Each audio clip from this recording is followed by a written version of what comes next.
인사하겠습니다. 잘 오셨습니다. 네, 다시 한번 인사하겠습니다. 보고 싶었습니다. 은혜를 사모하는 마음으로 웨슬리 회신 기념성에 오신 우리 연천지방 모든 성도를 환영하고 축복합니다. 우리가 은혜를 사모하는 만큼 주님께서 큰 은혜로 우리의 삶을 채워주실 줄 믿습니다. 그럼 남은 시간 주 은혜의 힘을 찬양하심으로 오늘 웨슬리 성에 우리 시작하겠습니다.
우리의 삶을 새롭게 하시며 은혜의 달비를 내려 주옵소서.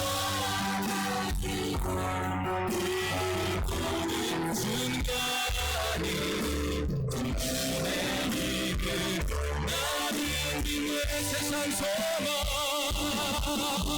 세상 소망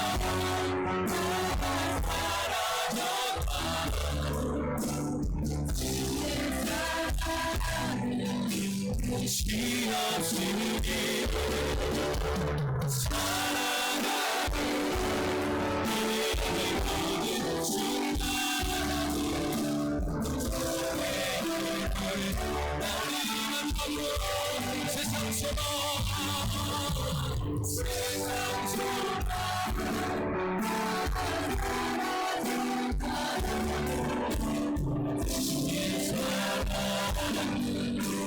시없으니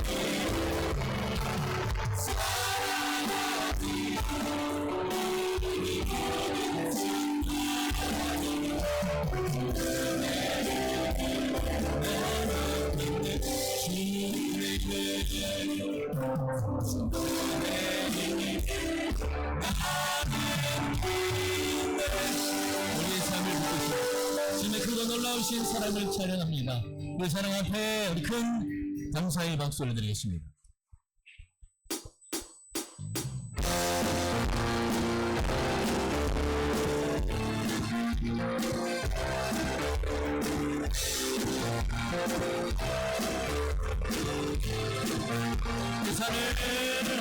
내 산을 넘어 언덕에 가고 이 가운데 걸어가며 내사 항상 지키시기로 약속한 날 한번 더 고백합니다. 내 산을 넘어 언덕에 가고 이 가운데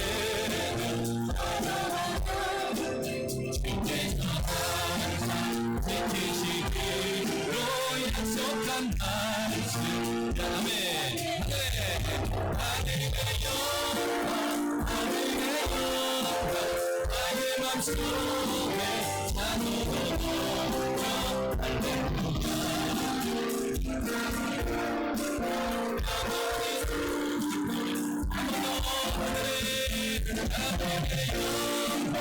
하늘의 영광 나의 맘속에 찬호도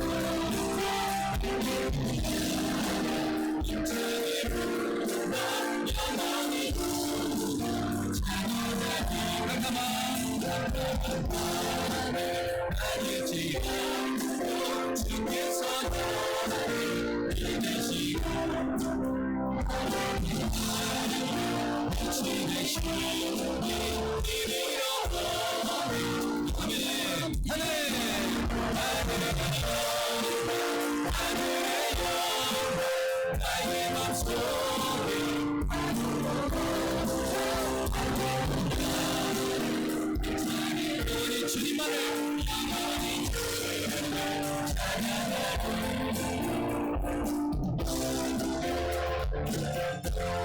모든 상황 속에서 주님만을 찬양하는 삶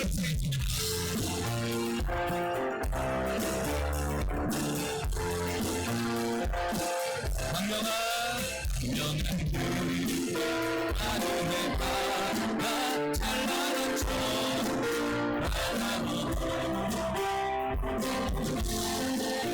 힘차게 부르면 날마다 보이시 하늘의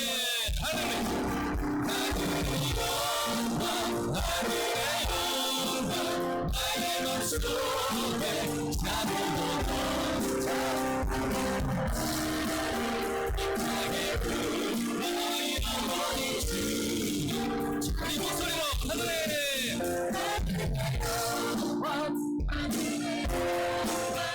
나의 맘속에 자동으로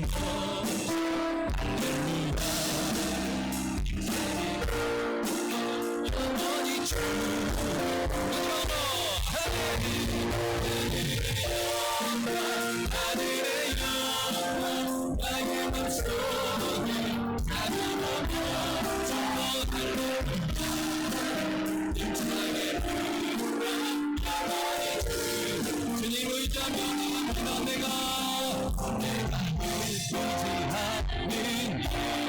주 나의 상처를 변시며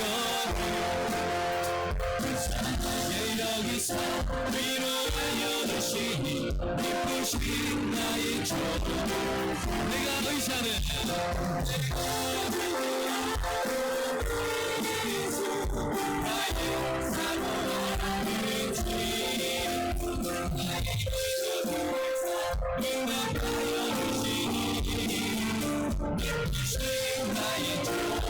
이절 고백합니다. 주에서 의지하고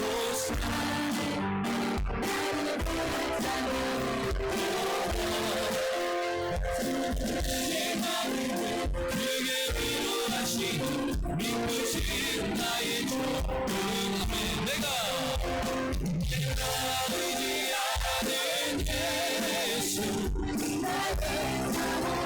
사랑합니다. 나의 기원을 응답하여 주시니 우리 사절 예배 드릴까요?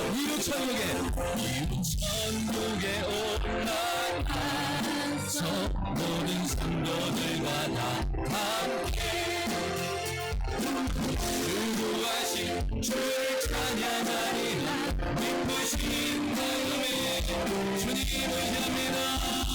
내가 의지하는 예수 나의 사모하는 주님 나의 기도를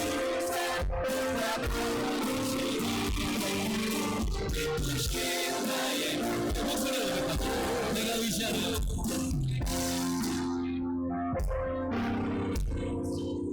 나의 사모하는 주님도 나의 기도를 응답하여 주시니 기쁘신 나의 마지막으로 나의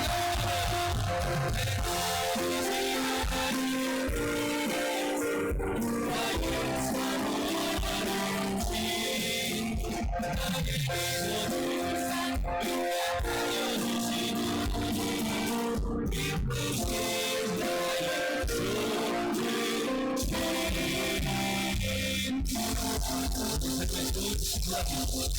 우리의 삶의 선한 목자 되신 주님 찬양합니다. 할렐루야. 옆에 계신 분에게 인사합니다. 주님만 의지하며 살아갑시다. 네, 다시 한번 인사하겠습니다. 주님의 기쁨이 되는 삶을 살아갑시다. 그런 삶의 변화가 있는 우리 성희가 볼 줄로 믿습니다. 마음 담아서 나 주님의 기쁨 되기 원하네. 우리 찬양하신 후에 오늘 드려질 집회 세우신 강사님을 위해서 뜨겁게 기도하겠습니다.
고백합니다. 겸손히 내 마음 들이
주옵소서. 오직 주님으로 오직 예수로 충만한 시간 되게 하여 주옵소서. 진실히 감사드린 술판에서 오늘 말씀을 통해 주님의 음성을 듣게 하여 주옵소서. 우리 주의를 간절히 쓰는 마음으로 지난번에 주어 감시하여 일하겠습니다. 주옵소서.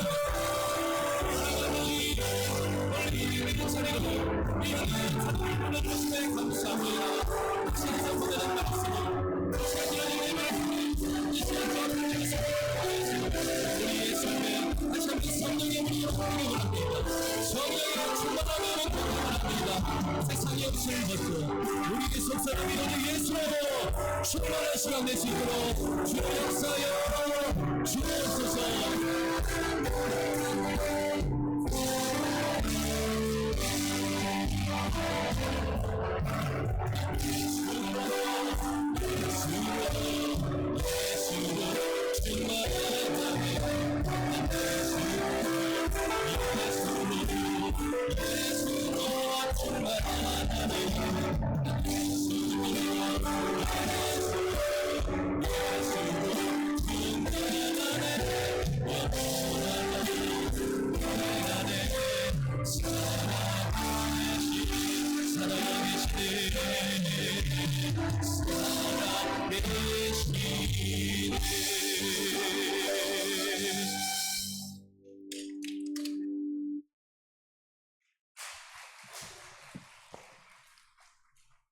다 함께 조용한 기도드림으로 웨슬리 회심 280주년 기념 연천지방의 연합성회에 하나님께 올려드립니다.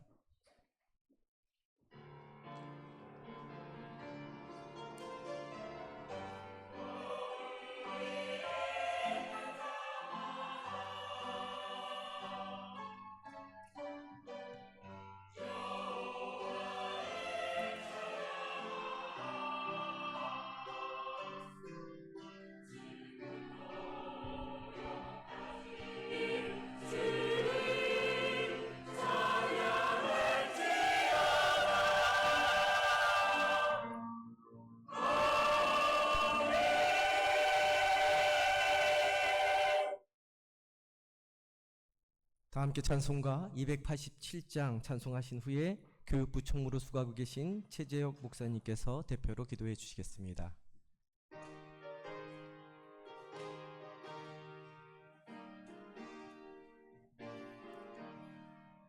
예수 앞에 나오면 죄사함 받으며 주의 품에 안고 편히 쉬리라. 우리 주만 믿으면 모두 구원 얻으며 영생 공강 영원 확실히 받겠네. 예수 앞에 나와서 은총을 받으며 밤의 기쁨 넘치고 감사하리. 우리 주만 믿으며 모두 구원 얻으며 영생 공강 영원 확실히 받겠네.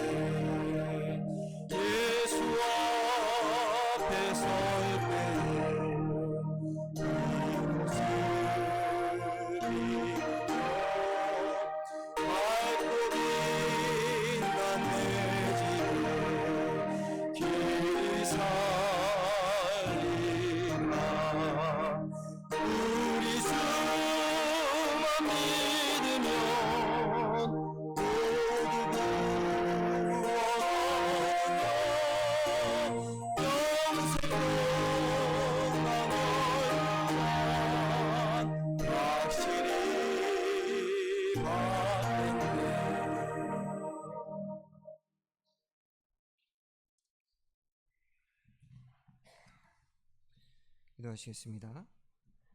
사랑과 은혜가 풍성하신 하나님 아버지, 오늘 이 아름다운 연합성의 자리에 연천 지방의 모든 성도들을 불러 모아주심을 진심으로 감사드립니다. 하나님, 이 시간 우리가 함께 모인 것은 우연이 아니라 주님께서 오래전부터 예비하신 멋진 계획의 일부인 줄 믿습니다. 주님의 뜻은 언제나 선하고 아름다우시며 우리의 상상을 넘는 소망으로 가득 차 있음을 믿고 고백합니다. 주님, 오늘 말씀을 전하실 김기성 목사님에게 성령의 충만한 지혜와 능력을 더하여 주시고 그의 입술을 통해 하나님의 생명의 말씀이 선포되게 하여 주시옵소서. 말씀을 듣는 우리의 마음이 열리고 주님의 계획 안에 있는 자신의 삶을 다시 바라보는 시간이 되게 하여 주시옵소서. 우리 각 사람의 인생 가운데 하나님께서 준비하신 놀랍고도 멋진 길이 있음을 이 시간 깨닫게 하시고 그 부르심 앞에 기쁨으로 반응하게 하여 주시옵소서. 지금은 비록 작고 연약해 보일지라도 주님의 손 안에 있는 우리는 결코 우연이 아니며 하나님의 아름다운 작품이고 하나님의 이야기 속에 있는 줄 우린 믿습니다. 이 성회 가운데 사랑이 회복되고 소망이 솟아나며 예수님을 따르는 기쁨이 충만해지는 은혜가 있게 하여 주시옵소서. 우리 연천 지방의 교회마다 기쁨의 울림이 가득하고 우리 지방 전체가 하나님의 선하신 뜻 안에서 더 밝게 더 깊게 하나 되어가게 하여 주시옵소서. 주님의 멋진 계획 안에서 오늘의 시간을 감사와 기대 가운데 올려드리며 우리의 구주 되시는 예수 그리스도의 이름으로 간절히 기도드립니다. 아멘.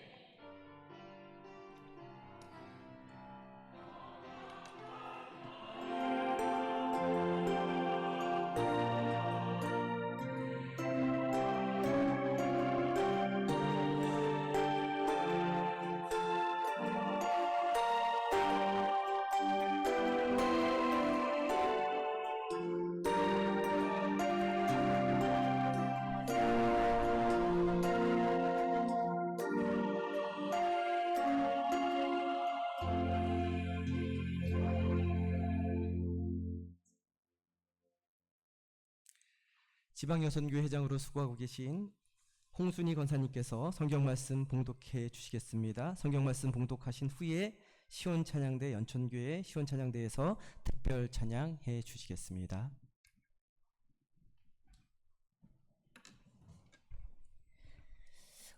오늘 우리들에게 주신 하나님의 말씀은 에베소서 1장 3절에서 10절 말씀입니다. 봉독하겠습니다.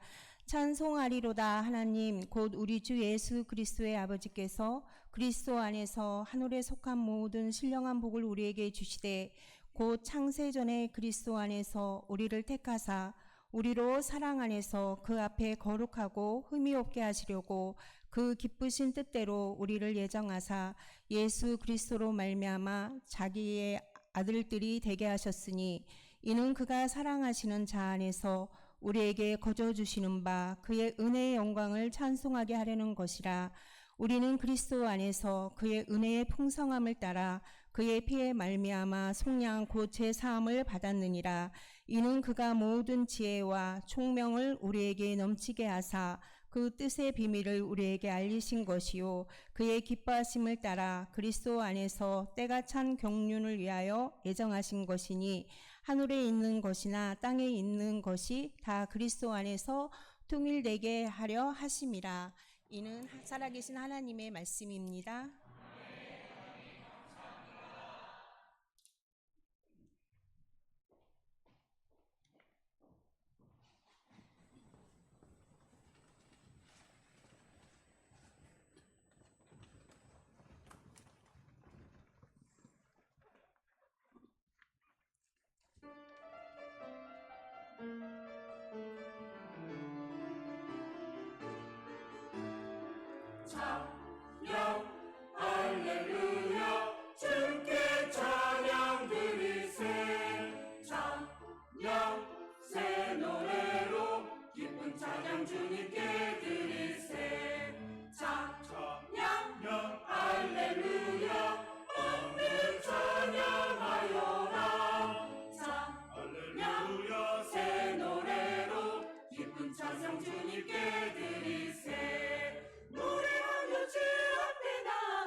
귀한 찬양 감사드립니다.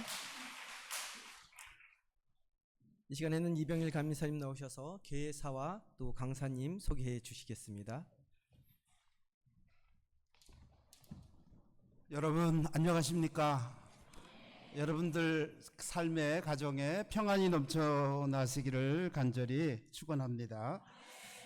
감리사 인사 말씀은 여기에 제가 기록해 놨으니까 여러분들이 읽으시면 될 것 같고요.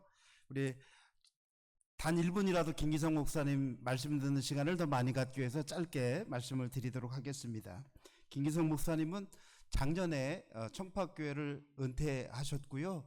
은퇴하신 이후에 더 열심히 더 많은 활동들을 하고 계시는데 하나님이 건강이 안 좋아서 사실은 은퇴를 일찍 하셨는데 하나님이 허락하셔서 또 활동할 수 있도록 건강을 주셨고 이번에 연천지방에 이렇게 귀한 목사님 모르시는 분들은 모르실 수 있지만 아시는 분들은 굉장히 유명하신 목사님인 걸 알고 계시는데 네, 많이 아시는군요. 목사님 모시게 돼서 이번에 하나님의 멋진 계획이라고 하는 말씀을 연천지방을 위해서 준비해 주신 하나님의 멋진 계획을 목사님의 입술을 통해서 목사님의 마음을 통해서 우리들에게 오늘 이 시간에 들려주실 줄로 믿습니다. 우리 목사님 나오실 때 큰 박수로 열렬한 박수로 좀 맞아주시면 힘차게 맞아주시면 고맙겠습니다. 네, 목사님.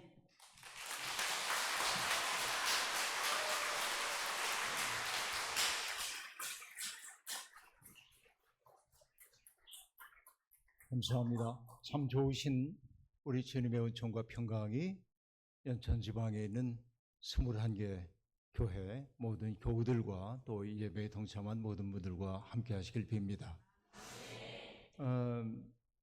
제가 지방 집회도 더러 가보기도 하고 합니다마는 오늘 많은 분들이 와주셔서 감사하고 특별히 우리 연천교회 찬양대 찬양 소리가 얼마나 활기찬지 깜짝 놀랐습니다. 정신이 퍼뜩 들게 하는 그런 찬양을 해주셔서 제 마음도 깨어났고 또 하나님도 기뻐하실 거라는 생각이 듭니다. 오늘 순서를 만드신 분이 누구인지 모르겠지만 지금이 웨슬리 회심 287주년인데 우리가 부르는 첫 번째 찬송가를 287장으로 할 줄이야. 의도적으로 그렇게 한 건지 아니면은 뭔가 우연히 맞아 떨어진 건지 모르겠는데 이것도 뭔가 의미 있는 일이겠다 하는 생각이 제게 들었고요. 오늘 여러분과 함께 이제 길지 않은 시간 동안 하나님의 은혜가 우리 속에서 어떻게 작동하고 있는지를 함께 이야기를 나누려고 합니다. 여러분, 웨슬리 목사님이 회심했다, 이걸 기념하는 성회입니다. 조금 좀 줄이면 어떨까요? 소리를. 네. 웨슬리 목사님의 회심을 매년 기념하는데 중요한 건 뭐냐면은 나는 회심하고 있나? 나는 과연 정말 그리스도에게로 온전히 돌아섰는가? 이런 질문을 하지 않을 수가 없습니다. 어느 시인이 이렇게 노래했죠. 그 베들레헴에 예수 그리스도가 1000만 번 태어난다고 해도 내 마음속에 태어나지 않으신다면 아무 소용이 없다고 그렇게 얘기하기도 합니다. 그러니까 우리가 존 웨슬리 목사님의 회심을 기념하는 이 일은 사실은 우리들의 마음을 돌이켜야 할 때가 어딘지를 돌아보기 위한 거라고 얘기할 수 있겠습니다.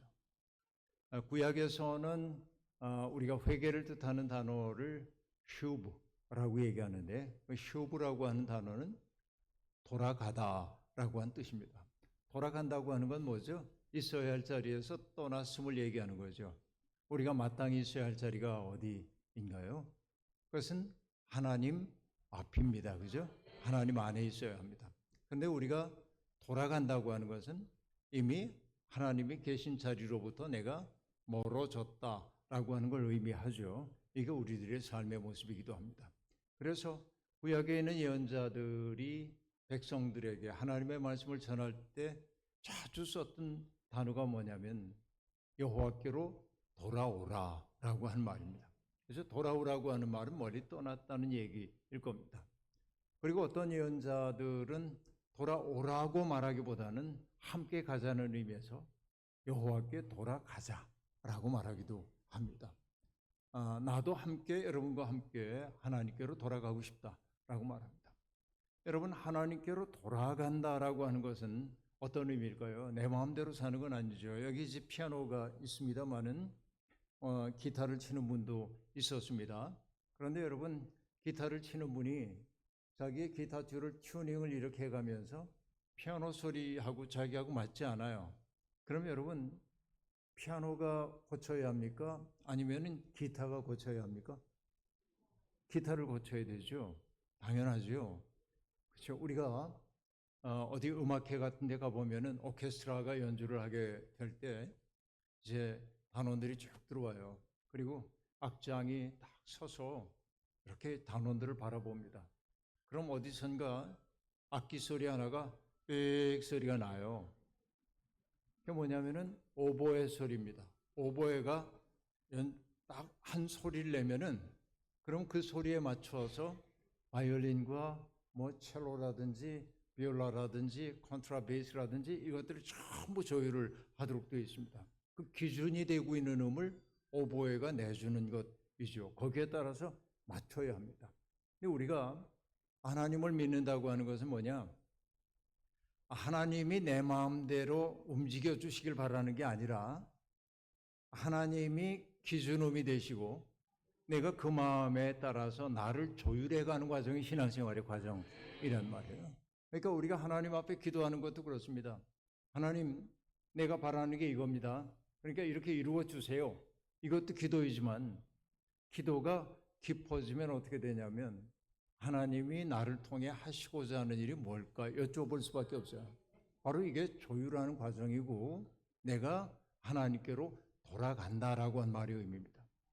근데 여러분, 신약 성경에서 회개를 뜻하는 단어는 메타노이아라고 말하는데 그 메타노이아라고 하는 말의 뜻이 여러분 들어보셨을 텐데 방향을 전환한다라는 뜻이에요. 그러니까 구약이 얘기하고 있는 휴브하고 비슷한 뜻이기도 합니다. 회개 혹은 회심이라고 하는 것은 내가 지난날 내가 이런 잘못을 저질렀어. 누군가에게 내가 이런 죄를 저질렀지. 참 후회가 돼. 하나님 절 용서해 주세요. 이것도 회개라고 얘기할 수 있지만 성경이 얘기하고 있는 회개라고 하는 것은 방향 전환이라고 얘기하니까 어떻습니까? 이쪽으로 가고 있던 사람이 방향을 돌려서 이쪽을 향해 가는 게 메타노이아, 회개란 말이에요. 그러면 여러분, 내가 가고 있었던 이쪽 방향은 뭐예요? 결국은 나를 위한 길이에요. 그죠? 내 욕망을 이루기 위한 길이에요. 나와 내 가족 이것만 알고 다른 사람 등지고 걷던 길이에요. 그런데 하나님께로 돌아간다라고 하는 거, 방향 전환한다고 하는 건 뭐냐면 내 욕심대로 살지 않고 하나님 기뻐하시는 식으로 내 삶을 살기로 내 삶의 방향을 바꾸었어. 그런 얘기예요. 여러분, 죄라고 하는 게 어떤 게 죄입니까? 저는 죄를 이렇게 얘기합니다. 자기 속으로 구부러진 마음이다. 죄된 마음이라고 하는 게 뭐냐면 늘 내가 세상의 중심이 돼야 돼.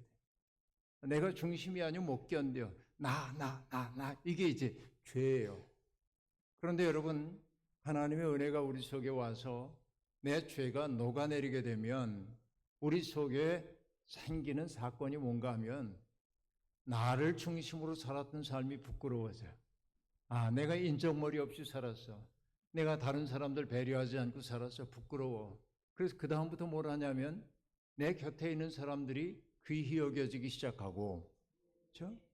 그리고 그 사람들을 귀히 여기면서 비로소 느껴지는 게 뭐냐면 나 때문에 하나님이 얼마나 속상하셨을까. 그 생각을 갖는 것이 바로 회개한 삶이라고 얘기할 수 있단 말이에요. 그래서 어떤 사람들은, 종교학자들은 그렇게 얘기합니다. 우리의 마음이 커지는 과정을 얘기할 때 나로부터 시작해서 타자에게 내 마음이 다가가기 시작하고, 그러니까 어려움을 겪는 사람을 보면 내 마음이 아파지고, 그리고 그 어려움을 겪는 사람들을 돌보다 보니까 내 마음이 그 어려운 사람들을 다 애태우며 사랑하시는 하나님의 마음이 느껴져서 하나님은 이 세상에 가득 차 있는 고통 때문에 얼마나 아프실까? 그 하나님의 아픔 때문에 못 견디는 마음이 내 속에 생겨나는 거, 이런 것들이 믿음이 깊어진 거다 하는 얘기입니다. 저는 이 연천 지방에 있는 21개 교회 교우들의 믿음이 자기에게만 붙박혀 있는 삶이 아니라 다른 사람들을 향해서 사랑으로 열린 마음이 되길 바라고, 그런 마음들을 통해서 하나님의 마음을 헤아릴 줄 아는 사람이 되었으면 좋겠다 하는 얘기입니다. 여러분, 우리 옛말에 그런 얘기 있잖아요. 철들자 망령이다, 그런 말. 참, 근데 그 말이 우리가 웃는 말이긴 하지만은 가만히 따지고 보면 정말 그러할 때가 많습니다. 왜 그런 거 아니? 사람은 자기 곁에 누군가가 있을 때는 그가 귀중하게 안 느껴져요. 그냥 당연해. 이 사람이 내 곁에 있는 것이 당연하게 그렇게 느껴집니다. 그런데 여러분, 이 사람이 내게 소중한 사람이었다는 건 언제 느끼냐면 그가 내 곁에 있지 않을 때예요. 그래서 여러분, 조금 어려운 말이지만 있어 보이려고 하는 말은 아니고 조금 내가 표현을 해보자면 이렇게 얘기해요. 어떤 사람의 존재는 부재를 통해 가장 잘 드러난다. 그 사람이 내 곁에 없을 때 그 사람이 얼마나 소중한지 알아. 사람만 그런 거 아니에요. 여러분, 저는 30대 때 혹은 40대 거의 후반에 이를 때까지 건강에 너무나 자신이 있었어요. 여러분, 제가 얼마나 오만했냐면 30대 말 40대 초까지만 해도 누가 아프다고 그러면 왜 아파? 왜 아픈 거야?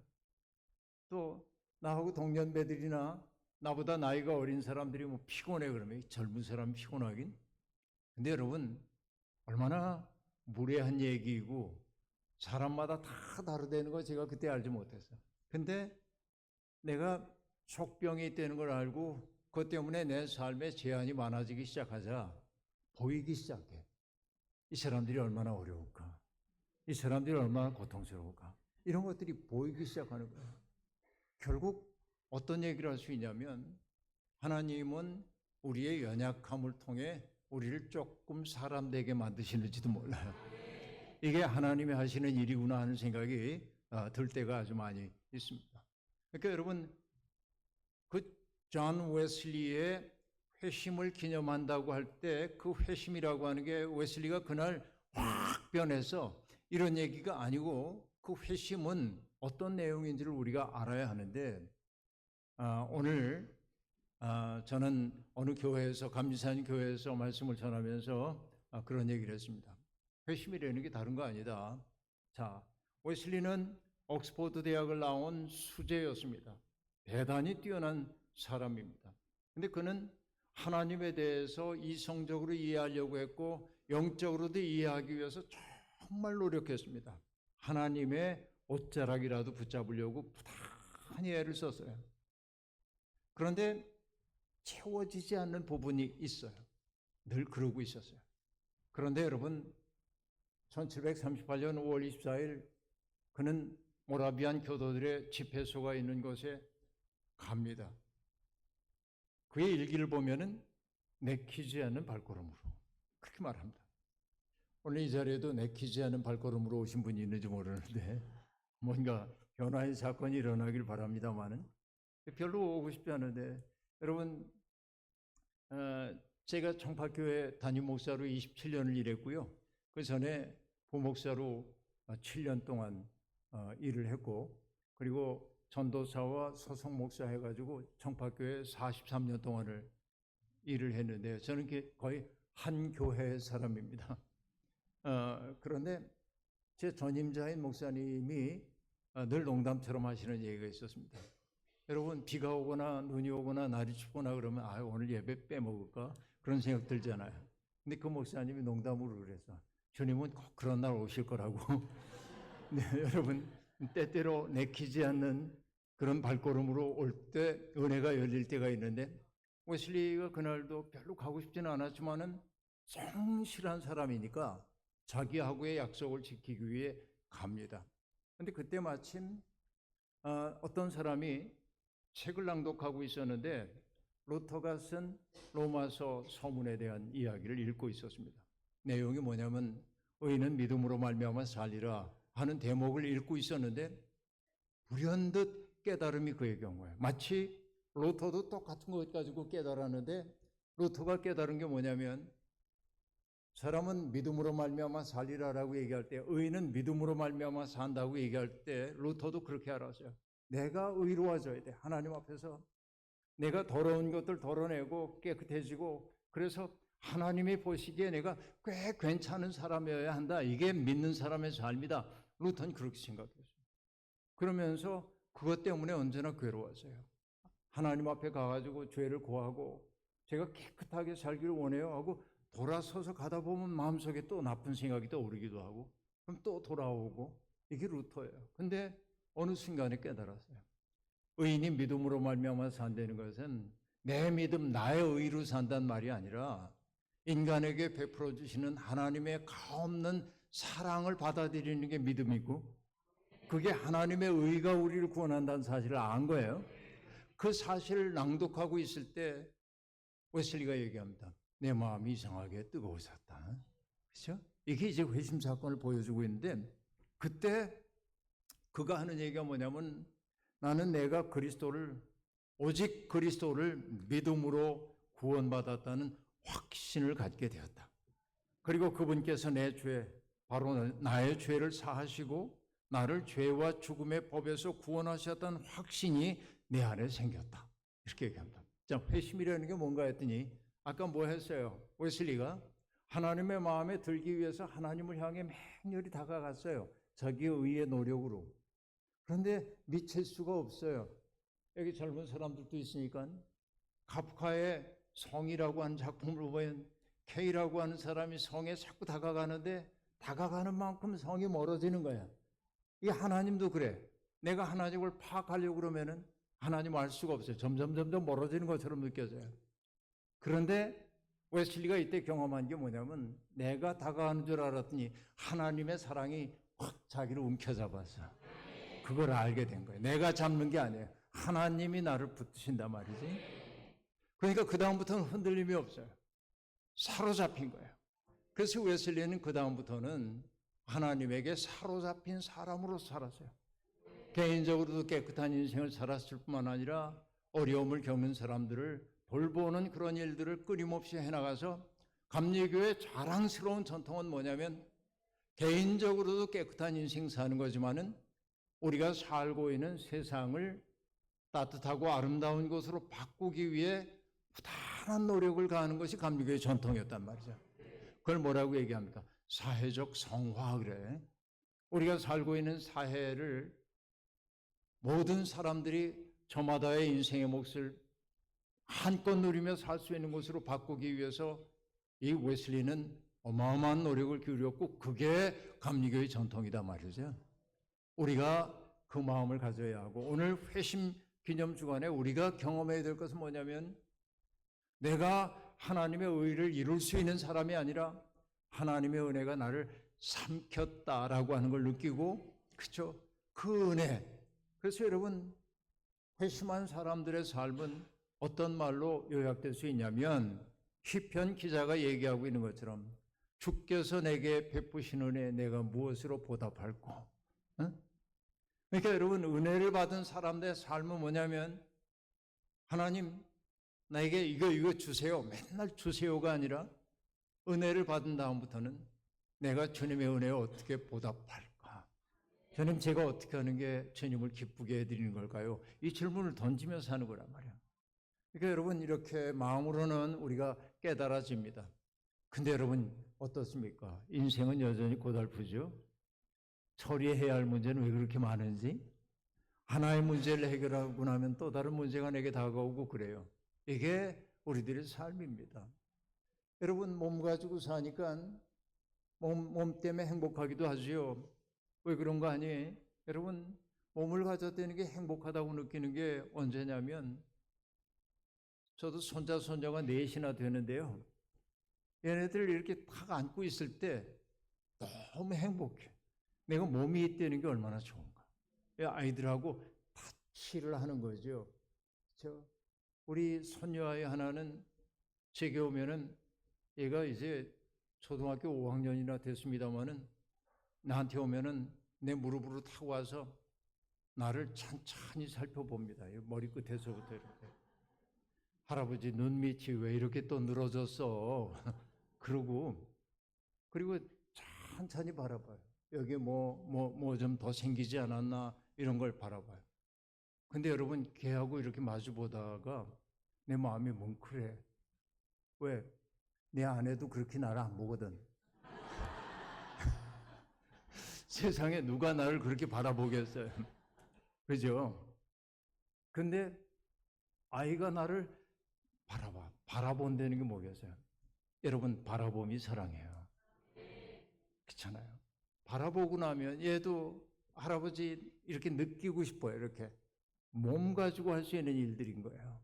그렇잖아요. 그러니까 우리가 몸이 있다는 게 참 고마운 일이지만 몸이 또 얼마나 우리를 고달프게 만듭니까? 이런 것들이 있죠. 이게 우리 삶입니다. 근데 가만히 보면 우리는 두 가지의 고향을 가지고 있는 사람이에요. 오늘 에베소서 본문을 보면은 바울 사도가 편지를 쓰면서 이렇게 얘기합니다. 에베소에 있는 그리스도 예수 안에 있는 성도 여러분에게 내가 편지를 씁니다. 라고 말합니다. 자, 두 가지 표현이 등장하는데 에베소에 있는 이라고 얘기했어요. 이것을 여러분식으로 바꾸자고 한다면 뭐냐면 연천에 있는 예수 그리스도의 사랑을 받는 성도 여러분이라고 얘기해요. 그리고 3절에 가면은 그리스도 안에 있는 이런 표현을 써요. 그래서 성도는 두 가지의 고향을 가지고 있어. 하나는 뭐야? 엔 에페소 그러면 에페소에 있는 내 삶의 자리예요. 근데 여러분 저마다 삶의 자리가 있어요. 사람들은 내가 선택하지 않았지만은 거기에 내가 보냄을 받은 삶의 자리가 내게 있습니다. 여러분 저는 70년 전에 충남 당진이라고 하는 곳에서 태어났습니다. 내가 선택하지 않았습니다. 그냥 나는 거기에 내 삶으로 정해진 거예요. 거기로 왔어요. 그렇죠? 여러분들은 지금 이곳에 이렇게 살고 계십니다. 근데 여러분 꼭 장소만을 얘기하는 게 아니라 저마다에게 주어져 있는 운명적인 것들이 있단 말이야. 나는 남자로 태어났는데 난 여자가 좋은데 좀 바꾸고 싶은데 그런 마음이 들 수도 있어요. 또 어떻습니까? 내 아버지 어머니가 조금 더 부자였더라면 얼마나 좋을까. 바꿀 수 없는 일들이야. 그리고 여러분 생각해 보면 내 키가 지금보다 10cm쯤 더 컸더라면 얼마나 좋을까. 바꿀 수 없는 일이에요. 내 IQ가 한 10만 더 높았더라면 얼마나 좋을까. 온갖 생각해 보죠. 부질없는 생각들이죠. 그러니까 여러분 뭐냐면 남들하고 나를 자꾸 비교하다 보면 비참해져. 내 삶이. 왜 우리나라는 이렇게 분단 조국이어가지고 항상 이 분단의 어려움 속에 살아야 하는가? 저 스위스 사람처럼 살 수 없을까? 덴마크, 핀란드 같은 데처럼 살 수 없을까? 스웨덴 이런 데 태어나면 얼마나 좋아? 부질없는 생각이죠. 우리에게 주어져 있는 삶의 자리가 있어요. 근데 여러분 며칠 전에도 어느 분이 제게 책 한 권을 보내주셨습니다.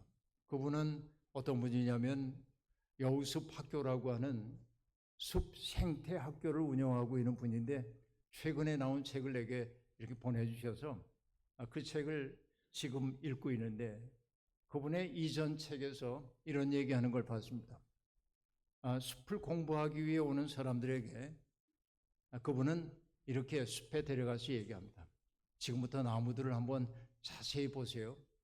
나무들이 얼마나 살기 위해서 맹렬한 생의 의지를 가지고 있는지를 살펴보시고 그런데 그 나무가 있는 위치가 생장 조건에 좋지 않을 때 어떻게 살기 위해 몸부림을 치고 있는지 좀 보시고 그래서 그 나무들을 무심히 보지 말고 그 서 있는 그 자리에서 얘가 자라기 위해 얼마나 고투했는지를 좀 살펴보라고 얘기를 하면서 여러분 이 나무에 보면은 어떤 부분에 가지가 꺾여져 가지고서는 상처가 나 있는 부분도 있고 어떤 부분에 보면은 뭉툭하게 이렇게 혹처럼 나 있는 것도 있잖아요.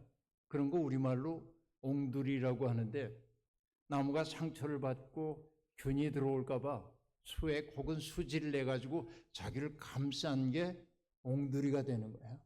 그러니까 옹두리는 뭐예요? 나무의 상처의 기억이 그 속에 있는 거지. 그런 얘기를 쫙 들려주고 사람들에게 이렇게 얘기한대. 여러분, 지금부터 여러분의 삶을 닮았다고 생각되는 나무 곁에 한번 가서 서보세요. 그럼 사람들이 이렇게 보는 거예요. 그러다가 어떤 사람은 가문비 나무나 그렇죠? 이런 나무처럼 곧게 올라간 나무에 가가지고 자랑스럽게 앉는 사람도 있어. 얄미운 사람들이죠. 자기 인생에 굴곡이 별로 없었다 그거지. 쭉 잘 나가는 그렇죠. 사연이 별로 없는. 그런데 어떤 사람은 나무가 이렇게 올라가다가 위에 나무가 가지가 막혀가지고서는 햇빛 받지 못하니까 몸을 팍 틀어가지고 이렇게 줄기를 뻗은 굽어진 나무 있잖아요. 그 나무에 가가지고 눈물이 글썽글썽 해가지고 바라보는 사람도 있고, 또 어떤 사람은 아까 내가 얘기했던 것처럼 여기저기 옹두리가 나 있는 그 나무 곁에 가가지고 바라보면서 눈물 글썽거리는 사람도 있는 거지. 인생은 저마다 다 다른 모습이라고 얘기할 수 있어요. 이 자리에 있는 여러분들도 우리가 예배 공동체 속에 함께 있기는 하지만 우리들 모두가 나무로 얘기하면 저마다 다 다른 나무입니다. 키가 아주 작은 나무도 있고요. 키 큰 나무도 있고요. 그리고 해가 잘 들고 또 물도 잘 공급되는 곳에서 잘 자란 나무도 있지만은 그러나 억척스럽게 살 수밖에 없는 그런 나무도 있습니다. 오늘 낮에 우리 이병일 감사님하고 한탄강가를 조금 걷다가 주상절리에서 이렇게 무너진 돌 사이에서 나무 한 그루가 그 돌에 뿌리를 내리고 자라고 있는 나무를 봤습니다. 여러분, 그 나무가 이랬을까요? 하필이면 내가 여기 떨어져가지고 재수없게 나는 살 생각이 없어. 자살 안 그러잖아요. 자기에게 주어져 있는 생의 자리에서 악조건이지만은 그 속에서 기어코 뿌리를 내리고 싹을 틔우고 자라고 있단 말이죠. 나무들을 보면 우리가 너무 엄살 떨며 살고 있는지도 모른다 하는 생각이 들어요. 근데 여러분, 우리에게 주어져 있는 인생의 여건이 어떠하든지 간에 우리는 그 인생을 사랑할 수 있는 사람이 되어야 합니다. 그런데 여러분, 우리는 에페소에 사는 사람이기도 하지만 그리스도 안에 있는 사람이단 말이지. 자, 그리스도 안에 있다고 하는 말의 의미는 어떤 것이겠습니까? 그리스도 안에 있다는 것은 적어도 우리들이 목표를 가진 사람이단 말이지. 여러분, 예수를 믿는다고 우리가 얘기하고 있는데 예수 믿는다고 하는 거, 내가 예수님을 믿습니다. 혹은 교회의 목사님이 우리에게 가르치는 교리에 대해서 내가 아멘으로 받아들입니다. 또 내가 예수를 믿기 때문에 주일이면은 주일마다 예배당에 옵니다. 이게 예수 믿음 같죠? 여러분, 이거는요, 이사야의 표현대로 얘기하자면 성전의 마당만 밟을 뿐이니라. 여러분, 제가 아내하고 40몇 년을 함께 살았는데 사람들이 저희 내외를 보면 그렇게 얘기합니다. 두 분 닮으셨어요. 그 사람이 기분 나쁜지 내가 기분 나쁜지는 잘 모르겠지만 그러나 저는 그 얘기를 좋게 받아들입니다. 왜 그러냐면 부부가 함께 살았는데 안 닮았다고 한다면 문제가 있어. 왜? 여러분, 부부는 파트너 하나가 슬플 때 나 또한 슬퍼지고 그가 기쁠 때 나 또한 기뻐지고 이게 부부잖아요. 감정을 공유해요. 그렇다고 한다면 어떻게 닮지 않을 수가 있겠어요? 그럼 여러분 똑같은 얘기를 하자고요. 우리가 예수님을 그렇게 오래 믿어왔으면 우리가 예수님 닮아야 하지 않아요? 그런데 예수님의 모습을 닮는 데는 건 좀 어려워요. 왜? 그분이 어떻게 생겼는지 우리 잘 몰라. 그러나 여러분, 예수를 닮는다고 하는 것은 어떤 의미일까요? 다른 건 아니고요. 예수 그리스도가 사람들을 대하는 방식이 나의 방식이 되어야 하지 않을까요? 그렇죠. 그러니까 여러분, 예수님이 사람들을 대하실 때 어떻게 대하셨어요? 병든 사람, 귀신 들린 사람 이렇게 볼 때 그 당시에 경건하다고 하는 종교인들은 병든 사람들을 바라볼 때 뭘 했냐면 해석을 했어. 이 사람이 병든 것은 이 사람이 이러이러한 죄를 저질렀기 때문이야. 그러면서 뿌듯해합니다. 나 똑똑하지, 내가 전문가야, 이렇게 생각했어요. 그러니까 고통은 고통대로 그대로 있는 겁니다. 그리고 거기에는 또 뭐가 있어요? 그 사람이 겪는 고통에 까닭이 있다. 그건 죄 때문이다. 이렇게 함으로 어려움을 겪는 사람은 신체적 고통뿐만 아니라 사회적인 냉대까지 받을 수밖에 없었습니다. 그러니까 이 중에 소외고 고통이라고 얘기할 수 있습니다. 그런데 예수님은 고통받는 사람들을 바라볼 때 누구누구의 죄 때문이라고 안 했어요. 뭘 했습니까? 그 사람의 고통을 고스란히 당신의 고통으로 느꼈어요. 그렇죠? 병든 사람을 바라볼 때 예수님이 어땠다고 얘기하냐면 불쌍히 여기셨다, 민망히 여기셨다, 긍휼히 여기셨다 그럽니다. 근데 불쌍히 여기다, 민망히 여기다, 긍휼히 여기다라고 하는 이 말은, 여러분, 특별히 긍휼이라고 하는 그 말은 자비란 말로 번역되기도 하는데, 긍휼이라고 하는 것은 그 사람의 마음을 그대로 내 속으로 느끼는 게 긍휼히 여기는 마음이야. 이게 자비의 마음이라고도 하는데, 여러분, 재미나는 게 자비할 때 자자는 자애로울 자자입니다. 비자는 슬플 비자입니다. 자비라고 하는 것에 뭐가 있냐면 누군가를 따뜻하게 바라보는 것도 사랑입니다. 그런데 더 깊은 사랑은 뭐냐면 그의 슬픔을 내 슬픔으로 받아들이는 거예요. 이게 비야. 자비. 그래. 영어로는 이것을 compassion이라고 얘기하는데, com은 함께라는 뜻이고 passion은 아파한다는 뜻이에요. 함께 아파요. 그러니까 예수 그리스도는 병든 사람들과 귀신 들린 사람과 소외된 사람들을 바라볼 때 못났어, 이렇게 판단 안 하고 뭐 했습니까? 이 사람이 겪고 있는 고통이 얼마나 컸을까. 그러니까 그 마음이 드니까, 애통하는 마음이 있으니까 뭘 하냐면 그의 고통을 그대로 고스란히 자기의 것으로 부둥켜 안는 거예요. 여러분, 우리 살면서 행복해질 때가 있어요. 어떨 때 행복해지냐면 누군가가 나를 있는 그대로 나를 받아들여 줄 때 행복감을 느껴요. 나의 아픔, 나의 슬픔, 나의 연약함 다 아는데 안아주는 거예요. 그때 내가 존중받고 있다고 느끼고 내 삶이 가치 있다고 느낀단 말이죠. 그러니까 여러분, 인생에는 그런 사람 하나만 있어도 돼요. 어떻게 보면 제가 은퇴할 무렵에 우리 교인들, 또 교인이 아닌 사람들, 많은 사람들이 제게 편지를 보내왔습니다. 감사하다는 감사의 편지가 참 많았습니다. 근데 한 자매 편지 잊을 수가 없습니다. 나는 그 자매가 어떤 어려움을 겪고 있는지를 알고 있었고 차마 누군가에게 그 아픔을 얘기할 수 없는데 나는 그걸 알아차렸고, 그래서 나도 구체적 말을 하지 않지만 만날 때마다 안부를 묻고 그리고 손잡아주고 이랬던 자매입니다.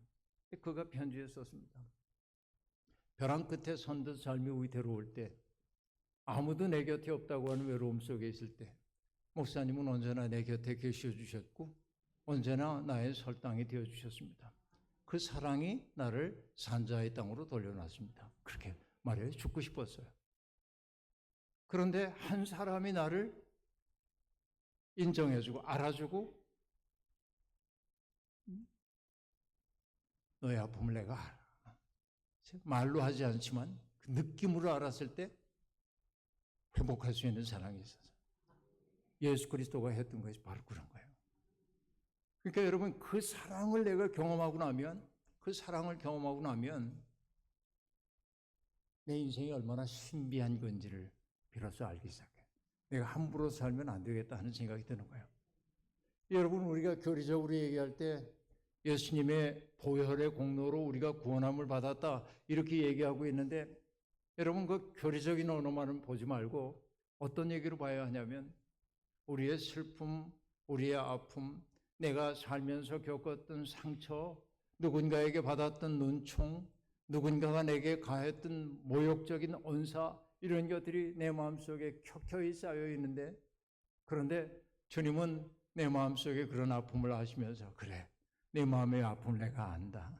그리고 나를 판단하는 게 아니라 넌 어떤 사람에 판단하지 않고 우리의 아픔, 서러움을 내 속으로 그냥 받아들이신 거지. 그 사랑을 경험한 사람들이 뭐라고 얘기하냐면 이분은 하나님의 아들이시다. 그치?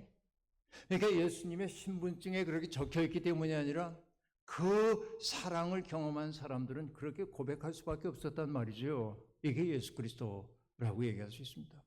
그렇죠? 주님은 그런 분입니다.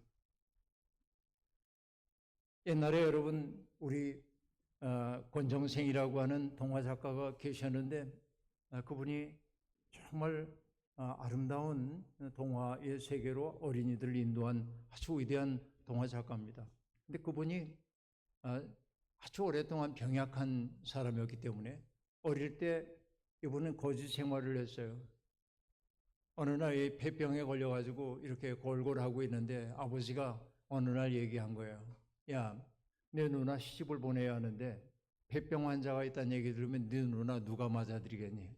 너 집을 좀 나가라. 그래서 이 어린 권정생은 집을 떠나가지고 거지가 되어가지고 세상을 떠돕니다. 동양 좀 해주세요. 온갖 서러움을 다 겪습니다. 서러움을 겪으면서도 따뜻하게 당신을 맞아주는 사람들을 만나기도 합니다. 나중에 권정생은 어느 시골 예배당의 종지기가 됩니다. 조그만 방 한 칸에 이렇게 거기에서 머물면서 아침에 땡땡 종치는 그 일을 하는 사람이 됩니다. 그러면서 동화를 열심히 쓰는 거죠. 근데 그가 이런 얘기를 들려줍니다. 옛날에 예배당 얘기를 하면서 지금은 여러분이 다 장의자에 앉아 계십니다만 옛날 예배당에는 의자도 없고 바닥에 방석 놓고 앉고 그랬잖아요. 또 난방도 별로 좋지 않아 가지고 겨울 되면 얼마나 추운지 모릅니다. 그때 이 권정생 선생이 얘기합니다. 교인들이 겨울에 와가지고서는 예배당에 앉아가지고 찬송 부르고 말씀 듣고 기도하고 돌아가고 나면 아침 햇살이 이렇게 떠오를 때 창문을 통해서 예배당 바닥에 비춰주면 예배당 바닥에는 보석이 빛나고 있었다고 얘기합니다. 그 보석은 뭐예요? 흘린 눈물이 얼어서 응고된 거지. 그죠? 우리 그런 시절이 있었죠, 과거에. 그리고 그 당시에 여러분 60년대, 70년대에 우리 이 자리에 계신 어머니들, 아버지들 제일 많이 불렀던 찬송가 천부여 의지 없어서 손 들고 옵니다. 그렇죠? 그리고 지금은 가사가 바뀌었지만 옛날 가사는 어떻게 됐습니까? 주 나를 박대하시면 나 어디 가리까? 그렇죠? 이건 박대 당함의 경험을 해보지 않은 사람은 알 수 없는 세계입니다. 그러니까 시골에서 올라와가지고 겨우 초등학교도 졸업 못했는데 살림에 보탬돼야 된다고 공장으로 가라고 그러고 서울에 있는 누구 집에 식모살이 해야 되고 서러움 겪고 그러다 보니까 정말 마음속에 서러움이 많으니까 주님 앞에 와가지고 천부여 의지 없어서 손 들고 옵니다 말이지. 이렇게 찬송 불렀던 그 경험이 있단 말이죠. 그 뜨거운 눈물 같은 것들이 오늘 있는가? 근데 여러분 어떻습니까? 주님은 그렇게 박대받은 사람들을 사랑의 품에 안으시잖아요. 이게 우리 예수님이잖아요. 그럼 여러분 우리가 믿는 예수님이 그런 분이라고 한다면 우리도 그분 닮아야 하지 않겠어요? 그죠? 예수를 믿는다고 하는 것은 그런 예수님을 닮아가는 과정이어야 하지 않겠습니까? 그런데 여러분 일평생 교회를 다녔다는데 마음 쓰는 게 밴댕이 속보다도 작고 마음 쓰는 게 이기적이 이를 데 없고 그리고 사납고 그리고 사람들 사이에 평화를 만들기보다는 불화를 만들어내고 그런다고 한다면 여러분 정직하게 얘기하자고요. 예수와 그분은 만난 적이 없다 그런 얘기예요. 안타깝지만 그러니까 예수가 있는 곳엔 뭐가 있었어요? 사람들이 서로를 사랑하는 일이 자꾸만 벌어졌단 말이죠. 예수가 있는 곳에는 사람들이 함께 모여서 식사를 나누는 식탁 공동체가 열렸단 말이죠. 낯설었던 사람들이 담을 허물고 하나가 되는 역사가 일어났단 말이죠. 바로 이게 뭐예요? 예수 안에 있는, 예수 그리스도의 사랑을 경험한 예수 안에 있는, 그리스도 안에 있는 사람들이란 말이죠. 이게 우리들의 삶이에요. 그런데 바울은 그런 예수 믿는 사람들을 뭐라고 얘기하냐면 택하심을 받은 사람이다. 사랑을 받는 사람이다. 거룩하게 하도록 부르심을 받은 사람이다. 이렇게 얘기합니다. 이게 이제 기독교인들의 삶이에요. 여러분, 이 자리에 계신 여러분들은 택함을 받은 분들입니다. 정말로 그렇게 믿으세요? 여러분 지금 여기 왔죠? 연천교회 오셨어요. 어떻게 오셨어요? 네 발로 왔죠? 자동차 타고 혹은 걸어서. 그 얘기가 아니고요. 오늘 내가 예배 드려야겠다. 그래서 왔어요. 그런데 여러분이 온 줄로 알지만 여러분이 올 수 있었던 까닭이 뭐냐면 하나님께서 여러분의 마음속에 당신을 향한 그리움을 심어주셨기 때문에 왔어요. 하나님의 부르심이 없었다고 한다면 올 수가 없었어요. 내가 하나님이 명시적으로 나를 부르는 건 잘 모르지만 언제나 하나님이 내 속에 당신을 향한 그리움을 주시지 않으면 이걸 여러분 동경하는 마음이라고 얘기하는데 독일 말로 젠수트라고 얘기하는데 그건 뭐냐면 내가 당장 만나지 못하지만은 어떤 대상을 향한 말할 수 없는 그 결핍을 채우고 싶어하는 그 마음이 동경의 마음이에요. 그러니까 여러분 하나님은 우리 속에 하나님을 향한 그리움을 주셔서 우리가 하나님을 하나님 아버지라고 부를 수 있는 것은 하나님이 내 속에 계시지 않으면 부를 수가 없어요. 그러니까 여러분 내 삶이 세상 사람들이 보기에는 하찮은 삶처럼 보일는지 몰라도 내 삶은 하나님의 사랑 안에 있는 삶이다 말이죠. 그러니까 하나님을 향한 그리움이 내 속에 있는 것을 보면 나는 하나님의 택함을 받았구나 하는 걸 알 수 있어요.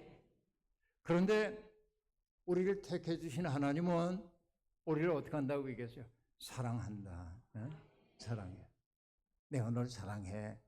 그렇죠? 그러니까 여러분 세상은 나를 모욕하기도 하고 못났다고 하고 그러는지 몰라도 여러분 나는 기적이야. 이 세상에서. 하나님이 여러분들을 이 세상에 두신 까닭이 뭐냐면 바로 여러분과 더불어 하시고 싶은 일이 있기 때문에 그래요. 자, 이 얘기는 뭐냐면 여기 찬양대원들이 이만큼 있는데 이 사람들하고 하고 싶은 일 이렇게 군집명사로 얘기하는 게 아니에요. 한 사람 한 사람입니다. 여러분 생각해 보면 그렇습니다. 저는 아들, 딸이 있거든요. 아들하고 딸이 있어요. 내 아들과 딸에게 내가 유일한 아버지입니다. 다른 아버지가 있을 수 있을까요? 없죠. 그래서 나만이 줄 수 있는 사랑이 있어요. 아이들에게. 내 아내도 아마 남편이 하나밖에 없을 거예요. 그렇게 믿고 있어요. 그 말은 뭡니까? 내 아내에게는 내가 정말 마음을 다해서 사랑을 해줘야죠. 왜? 하나님이 우리를 맺어주셨다고 믿는다면, 그렇죠? 그러니까 여러분, 우리들 각자에게 주어져 있는 삶은 독특한 거예요. 다른 사람이 대신해 줄 수가 없어. 그래서 저는 얘기합니다. 모든 인간은 하나님의 꿈이다.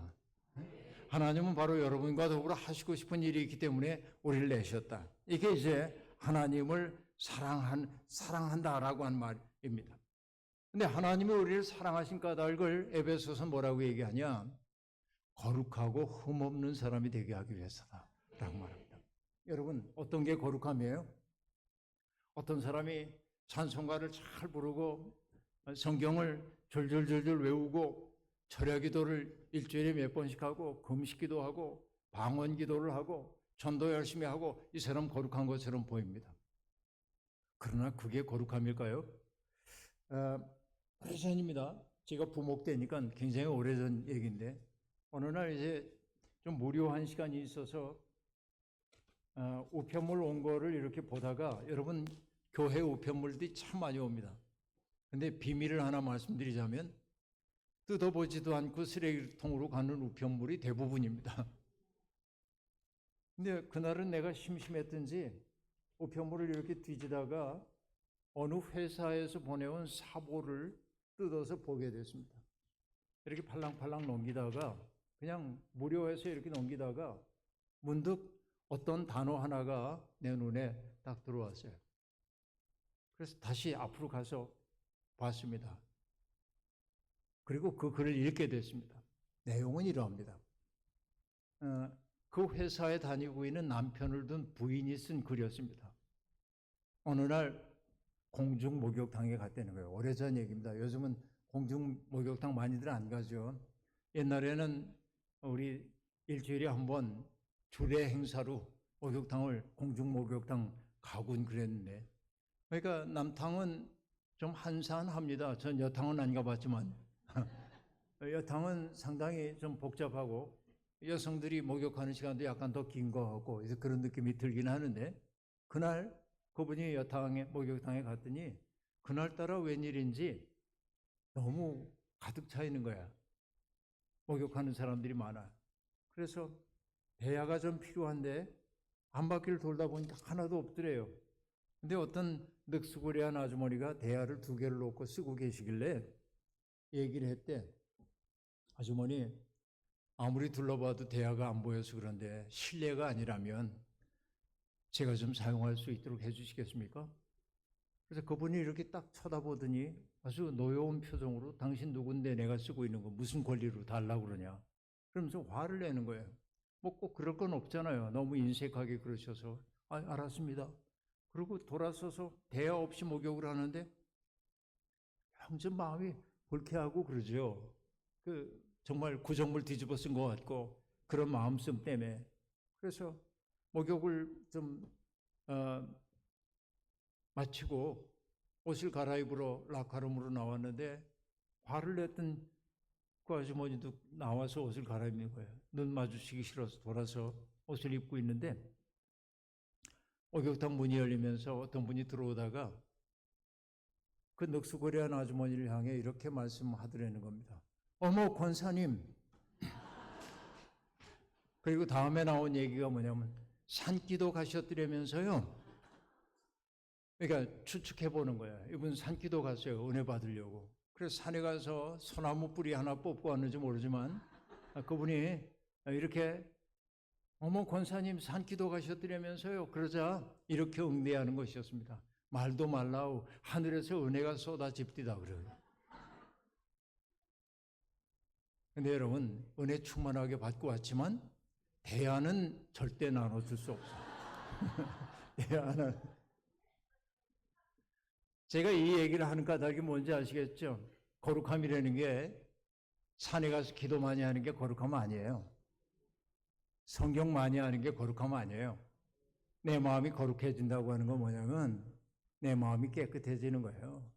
깨끗해지는 건 뭐냐면 다른 사람들을 귀히 여기는 마음이 내 속에 생기는 거예요. 깨끗한 마음, 거룩한 건 그런 거예요. 그래서 여러분 믿음의 연조가 깊지 않은 사람이라고 해도 깨끗한 마음 가지고 있으면 거룩한 삶을 사는 거예요. 우리가 정말 예수를 믿는 사람이라고 한다면 그런 거룩함이 있어야 하지 않겠어요? 그죠? 타자들의 고통 같은 걸 느낄 수 있도록. 그러니까 보세요. 기독교인의 실존을 얘기할 때 셋으로 얘기했어요. 택함 받았다. 하나님의 사랑 받았다. 거룩하고 흠없는 사람이 되도록 해주셨다. 여러분 얼마나 멋집니까? 우리 같은 이기적이고 정욕 많은 사람들을 하나님은 은혜로 나를 붙들어 가지고 나를 깨끗하게 만드시고 흠없는 사람으로 바꿔주시려고 하는 거죠. 이 멋진 꿈에 우리들이 동참하고 있는 것이죠. 그래요. 그래서 결국 그 사랑에 접촉하게 될 때, 그 사랑을 받게 될 때 우리 속에 생겨나는 게 뭐냐? 말할 수 없는 기쁨인데, 여러분 기쁨과 즐거움이라고 하는 건 좀 구별됩니다. 전문적으로 얘기하지만은 즐거움이라고 하는 건 뭐냐? 여러분 즐거움은 밖에서 와요. 누가 막 코미디 하는 걸 보면 즐거워요. 즐거워요. 누가 내게 선물해 주면 즐거워요. 이런 거 즐거움입니다. 밖으로부터 내게 결여되었던 것들이 채워질 때 즐겁다고 얘기해요. 근데 기쁨이라고 하는 건 뭐냐면 속에서 솟아나는 거야. 다른 이하고 관계없이 내 속에서 솟아나와. 근데 은혜가 하고 있는 일이 뭐냐면 우리를 기쁘게 만들어. 어떤 기쁨이냐면 죄로부터 해방된 기쁨. 죄가 나를 움켜쥐고 있었는데 죄의 사슬에서 풀려났다는 사실을 알게 될 때 얼마나 기쁜지 몰라요. 이게 은혜가 하는 일이에요. 그리고 또 다른 기쁨이 있어요. 그건 뭡니까? 이전에는 내가 어떻게 살아야 하는지를 몰랐는데 이제는 분명히 알게 돼서 길을 찾은 자의 기쁨이 있어. 우리 예수 닮는 게 우리의 길이잖아요. 예수님의 마음씀처럼 내가 가고 싶잖아요. 이게 우리들의 목표란 말이에요. 길을 찾은 자의 기쁨이 있어요. 그런데 여러분, 죄의 사슬에서 풀려나고 길을 찾은 사람들의 세 번째 기쁨이 있어요. 그 기쁨이 뭔지 아십니까? 나를 누군가에게 선물로 주는 기쁨이 있어요. 나를 그 사람에게 주는 거예요. 여러분 보세요. 예수 그리스도가 하셨던 말씀 가운데 제 마음속에 크게 울리는 말씀이 있습니다. 어느 날 제가 서울에 있는 인사동 그 거리에 가서 그날도 웬 청승인지 혼자 2층 카페에 앉아가지고 커피 한 잔 시켜놓고 하용없이 책을 보고 있었는데 문득 책을 보다가 눈도 아프고 그래서 책에서 눈을 띄어서 밖을 이렇게 바라보니까 창문 밖에 어둑어둑해졌어요. 그리고 사람들이 들어오는 사람 나가는 사람이 분주하게 오가 그 모습을 위에서 난 이렇게 바라보고 있는 거예요. 창문을 통해서. 그때 이 귀에 이 소리가 들리는 듯해서 어떤 소리냐면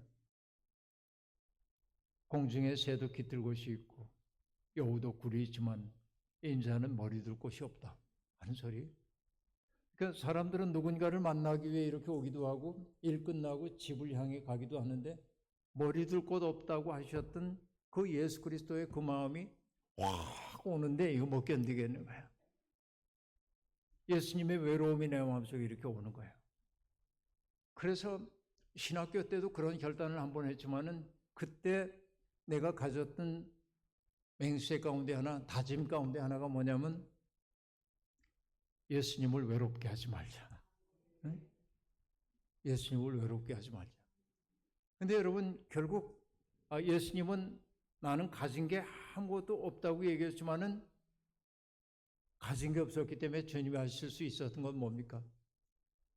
예수님이 돈이 많았으면 여기 어려움을 겪는 사람이 있으면은 지갑을 꺼내가지고 돈을 주면서 얼마나 힘들어요.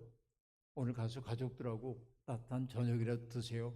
그러고 헤어지고 모른 척 했을 수도 있습니다. 그러나 주님은 가진 게 없었기 때문에 그 사람의 아픔을 고스란히 느낀 거야. 그게 선물이에요. 그 사람에게. 그러니까 여러분 기독교인의 기쁨 세 가지를 지금 얘기를 했는데 죄의 사슬에서 벗어난 기쁨, 그렇죠? 그리고 길을 찾은 자의 기쁨, 그리고 나 자신을 누군가에게 선물로 주는 기쁨이 있단 말이에요. 기쁨은 즐거움과 구별된다고 얘기했어요. 즐거움은 바깥으로부터 와요. 기쁨은 내 속에서 솟아나와요. 이게 수가성 우물가 여인에게 했던 말씀이에요. 내가 주는 물을 먹는 사람은 영원히 목마르지 않을 것이다. 그의 배에서 생수가 솟아오를 거라고 얘기해요. 기쁨이에요. 예수의 마음이 우리 속에 들어와야 한단 말이죠. 그래요. 결국 우리는 바로 하나님의 일에 동참하도록 부름받아서 그리스도를 머리로 해서 우리는 그분의 몸을 이루라고 부름받은 것이 바로 교회라고 얘기할 수 있겠습니다. 우리가 누리는 가장 큰 은혜가 있다고 한다면 다른 거 없습니다. 하나님의 은혜에 동참하는 거예요. 유대인의 속담 가운데 이런 말이 있습니다. 우리 없이 세상을 창조하시는 하나님은 우리와 더불어 세상을 고치시기를 원하신다. 그 얘기예요. 하나님은 우리에게 내 도움이 필요하다고 얘기해요. 그렇죠? 내가 아름다운 세상 만드는데 내 도움이 필요해요.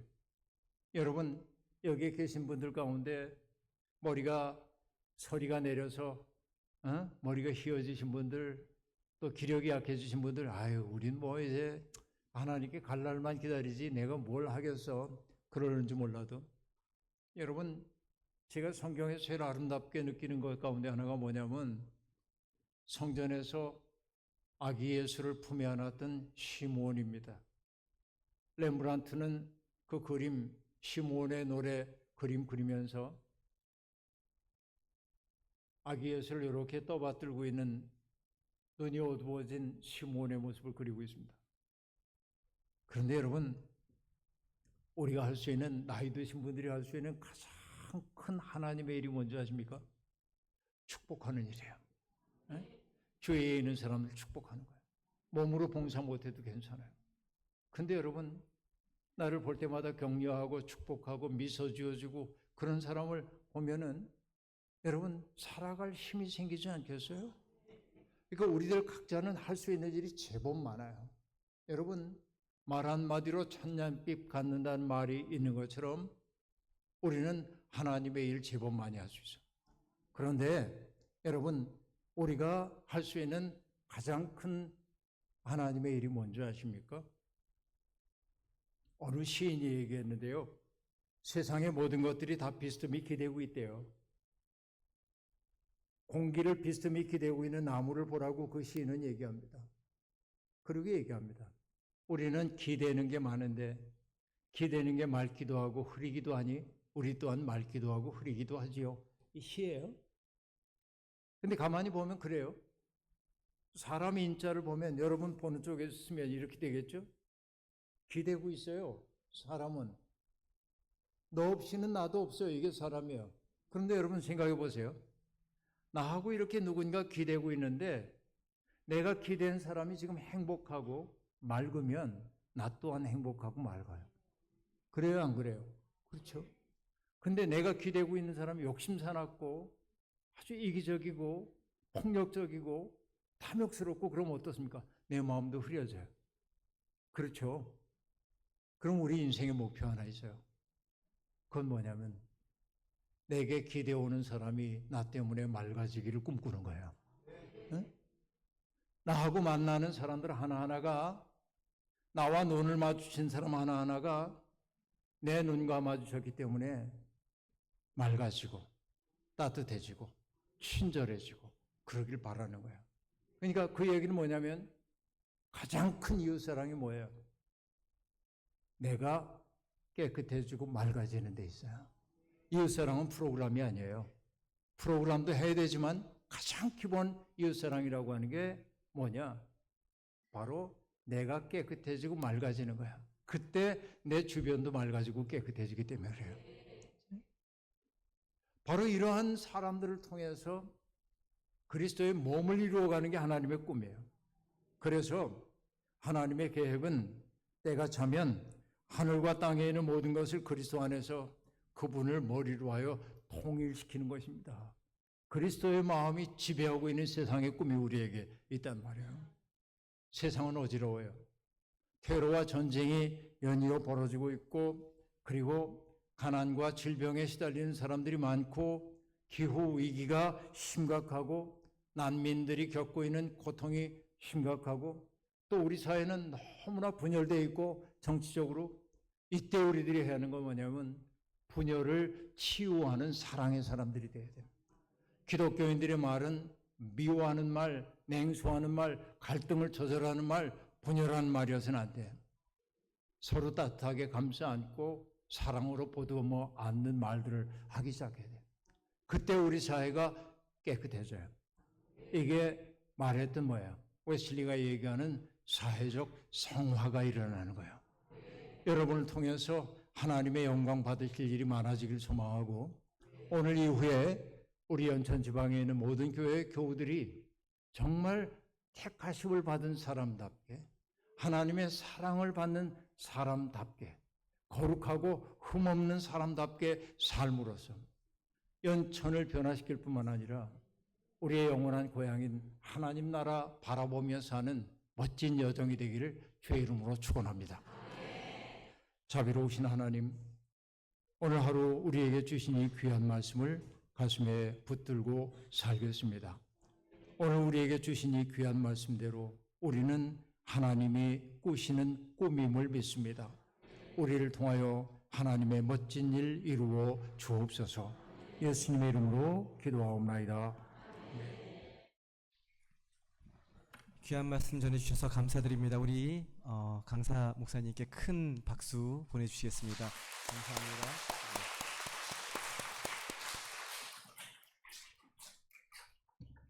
찬송가 442장 찬송하시면서 준비하신 예물 하나님께 봉헌 올리겠습니다. 예.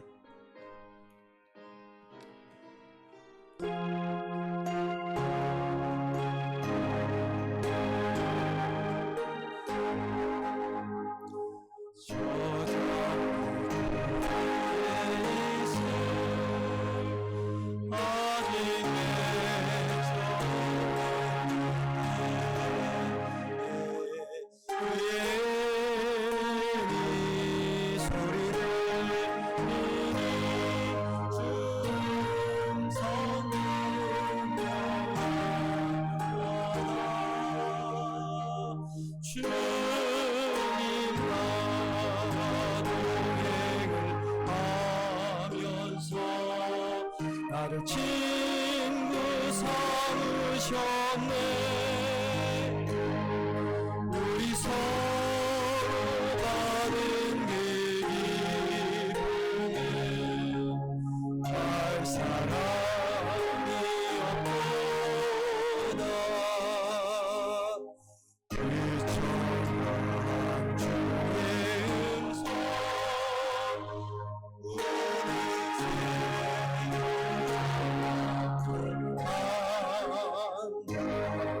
내게 들려 주의 음성이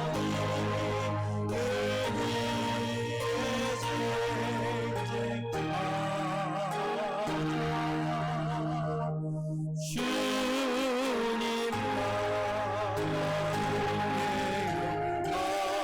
동행하면서 나를 친구 삼으셨네. 우리 서로 가는 그 기쁨은 알 사람이 없구나. 아무도 동서안에 주와 되는 세상에 하늘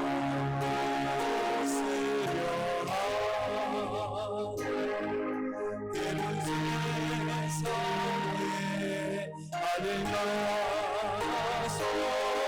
갈망하며 하시는 나 주님과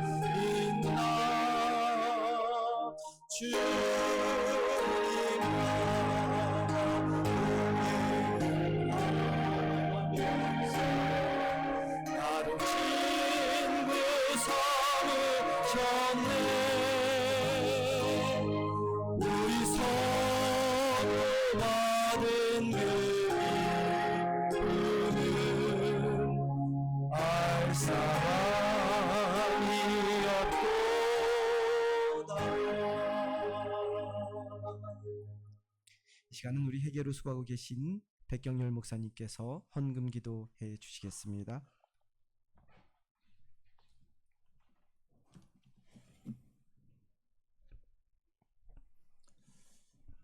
기도하시겠습니다. 사랑과 은혜가 풍성하신 하나님 아버지, 오늘 연천지방 모든 교회가 우리 존 웨슬리 목사님 회심 287주년 연합성회로 모일 수 있도록 큰 은혜 주심에 감사를 드립니다. 또 주님께서 정말 이 시대 가운데 귀하게 사용하시는 우리 김기성 목사님의 통해 또 귀한 은혜의 말씀을 듣게 하심에 또 감사를 드립니다. 주신 말씀대로 우리 한 사람 한 사람이 또 성령의 역사를 통하여 하나님의 멋진 계획을 더 깊이 깨닫게 하여 주옵소서. 그래서 우리의 인간의 계획이 아니라 하나님께서 우리에게 주신 그 거룩한 계획을 따라 우리 모두가 이 시대 가운데 더욱더 그리스도의 사랑을 이 땅에 흘려보내는 귀하고 아름다운 삶 살게 하여 주옵소서. 이런 귀한 믿음의 고백과 결단을 주 앞에 올려드리며 귀한 예물 주님 앞에 올려드렸습니다. 이 예물에는 우리는 이제 더 이상 이 세상의 속한 자가 아니라 그리스도께 속한 자라는 믿음과 삶이 담겨 있는 줄로 믿습니다. 이 믿음과 삶이 담긴 귀한 예물을 주님 기쁘게 흠양하여 주시고 이 예물이 사용되는 곳에 모든 만물을 새롭게 하시고 치유하시는 놀라운 성령의 역사가 있게 하여 주옵소서. 또한 예물을 드린 모든 그 성필들을 주님께서 또 기억하여 주시사 이 어려운 시대 가운데 하나님께서 붙들어 주시고 채워주시고 승리케 하시는 놀라운 은총 또한 부어 주옵소서. 이 모든 말씀 우리를 날마다 성령으로 새롭게 하시는 예수 그리스도 이름으로 기도하옵나이다. 아멘. 몇 가지 소식 전합니다. 연천지방 웨슬리 해신기념 성회를 허락하신 하나님께 감사와 영광을 올려드립니다. 우리 귀한 말씀을 전해주신 김기석 목사님 다시 한번 감사를 드립니다. 네, 우리 큰 박수로 다시 한번 감사합니다. 네.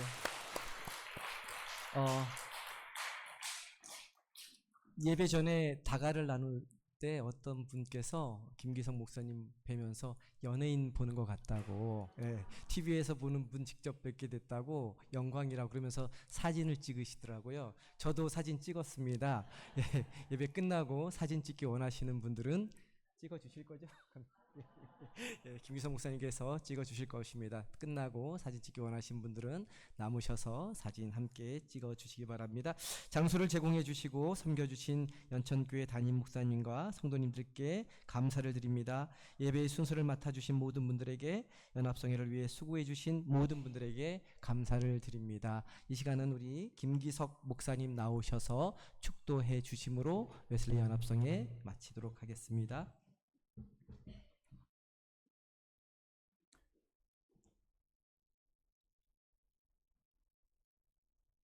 세상을 창조하시고 기뻐하셨던 하나님의 그 마음을 헤아려 봅니다. 모든 것이 하나님의 뜻대로 이루어진 세상을 보며 주님은 기뻐하셨습니다.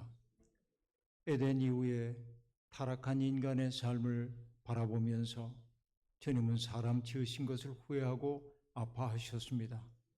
혹시 우리를 이 세상에 내신 것도 후회하고 계시진 않은지요? 이제부터라도 정말 잘 살고 싶습니다. 그리스도께서 보여주신 그 삶을 우리의 삶 속에 녹여내면서 이전보다 더 나은 사람이 되고 더 살만한 세상 만들기 위해 헌신하는 우리가 되게 도와주옵소서. 이제는 우리 주님 예수 그리스도의 구속의 은총과 하나님 아버지의 무한하신 사랑하심과 성령의 능력과 교통하심과 역사하시는 은혜가 오늘 예배를 드리고 돌아가는 연천 지방의 21개 교회 모든 성도들과 그 교회와 가정과 일터 위에 그리고 그들의 헌신 위에 이제로부터 영원토록 함께 계시옵기를 간절히 축원하옵나이다. 아멘.